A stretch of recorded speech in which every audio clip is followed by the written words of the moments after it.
मजलिस के रुकन असम्बली मोहम्मद माजिद हुसैन ने अपने एक्स अकाउंट के जरिए ये इत्तला दी है कि मदीना मुनव्वरा के पास हुए बस हादसे के मरहूमीन की तदफीन जन्नतुल बकी में अंजाम दी जा रही है।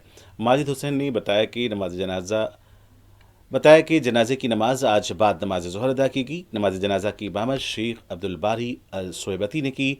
वाज़ेह रहे कि तेलंगाना हुकूमत की तरफ से गए हुए सरकारी वफ्द में रियासती वजीर मोहम्मद अजहरुद्दीन के अलावा मजलिस के रुकन असम्बली मोहम्मद माजिद हुसैन भी शामिल हैं।